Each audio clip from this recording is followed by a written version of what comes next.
Why, hello, everybody. It is Monday, day 10 of the 12 Days of Christmas. I'm Mimi Fotz, and this is Hello from the Van. Today's episode is about 8 minutes long. Plan accordingly.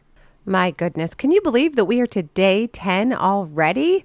I've decided that for today, we are going to discuss what are the 12 Days of Christmas. Where did this come from and why are we even doing it? The 12 Days of Christmas is an old English Christmas carol. So you know the one. On the first day of Christmas, my true love gave to me. Where did that come from? Well, that's what we're going to talk about today. It all began in the late 1800s. Around the same time that a lot of Christmas traditions that we celebrate became solidified in human culture. That's where we got the 12 Days of Christmas. The melody that we sing for the 12 Days of Christmas actually didn't come about until 1909 and was done as a traditional folk melody by English composer Frederick Austin. Before Austin wrote everything down, each area of the country had their own version of the song. It was regional, and the words were used as a memory game. Also of note was that before Austin wrote everything down, this game or this song was used after Christmas rather than before. It was used as a way to extend the holiday season. So rather than starting in mid-December and using it as a build-up to a great big holiday and Christmas Eve, so the first day of Christmas would be on Christmas Day, and it was done for the 12 days after Christmas to help extend the Christmas season. Historians are not quite sure at what point exactly people started singing the 12 Days of Christmas before Christmas rather than after. However, many of them believe that it came about with Austin's 1909 version of the song. Now, you're probably wondering, the 12 Days of Christmas wasn't around before the late 1800s? Oh, but it was. The earliest known publication of the words to the 12 Days of Christmas were in an illustrated children's book, Mirth Without Mischief, published in London, England in 1780. This is a very old Christmas carol. It is nearly 250 years old. And with an age like that, there are bound to be some changes that have happened over the history of the song. We're going to go over those really quickly.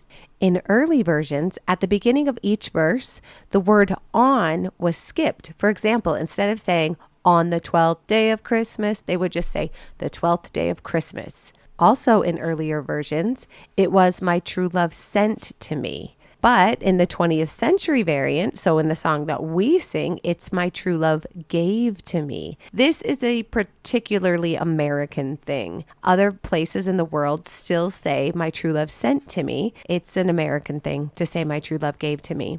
And in one variant, the gifts came from my mother rather than my true love. So it would say, the 12th day of Christmas my mother gave to me, instead of on the 12th day of Christmas my true love gave to me. Very different.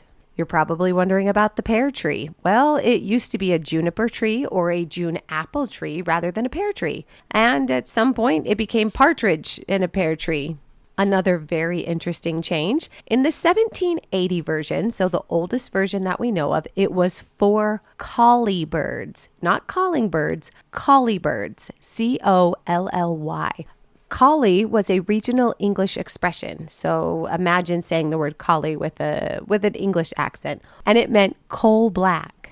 There are other versions of the song that say canary birds, colored birds, curly birds, corly birds, and finally calling birds. So there's been a lot of different versions of birds in this one song. If you've ever gotten to the end of the song and you can't remember what comes first, pipers or drummers or whatever, it doesn't really matter, because the gifts associated with the final 4 days have been reordered over and over again. For example, the pipers may be on the 9th day rather than the 11th, depending on which version you read. So if you feel like you got it wrong, did you actually get it wrong, or are you just singing a different version? And finally, did you know that Scotland has their own version of the 12 Days of Christmas? The Scottish version is called the Yule Days and has a lot of similarities with the 12 Days of Christmas.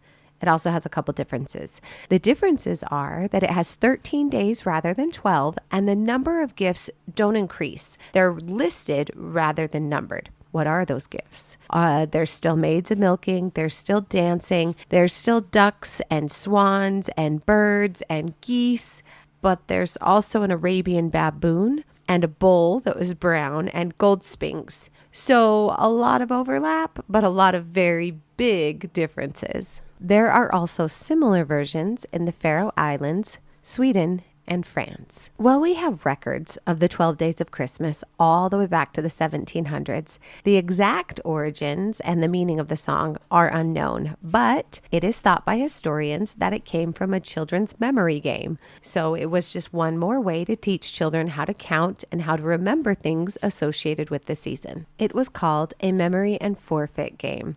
Have you ever played Shibuya Roll Call, where you have to, hi, my name is Alan, my wife's name is Alice, and you start with A's and then you go to B's, and if you mess up, then you're out? That's basically what the 12 Days of Christmas was. It started as a game, like Shibuya Roll Call, but then it got put to music, and now it's something that we sing. Now you're probably wondering, but wait, how did a game turn into a song? Well, remember how we talked about that writer in 1909 who wrote it down, Frederick Austin? Well, here's what he had to say. He wrote, "This song was, in my childhood, current in my family. I have not yet met with the tune elsewhere, nor with the particular version of the words, and have, in this setting, recorded both to the best of my recollection."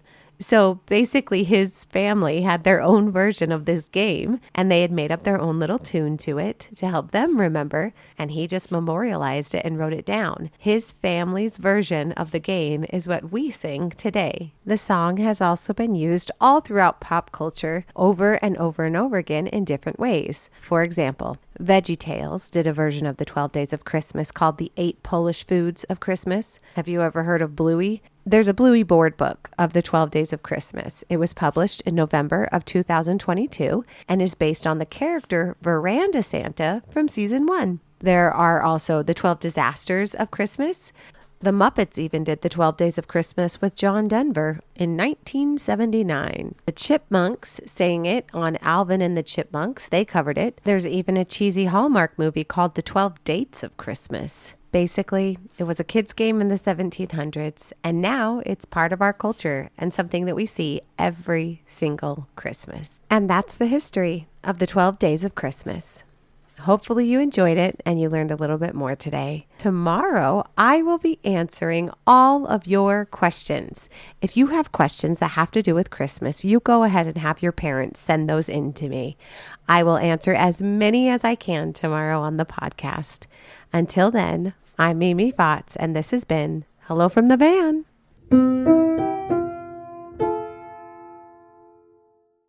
Oh, and today's sources. Quizmas Carols, Family Trivia Fun with Classic Christmas Songs by Deborah Kerbel and Gordon Pape. The Nursery Rhymes of England by James Orchard Halliwell, 1842. Nursery Rhymes with the tunes which was there still sung in the nurseries of England by Edward Rimbault. Worship by Geoffrey A. Truscott, Armour Publishing. But Do You Recall? 25 Days of Christmas Carols and the Stories Behind Them by Brian Scott. Wikipedia, and finally, free scores of the 12 Days of Christmas in the Coral Public Domain Library.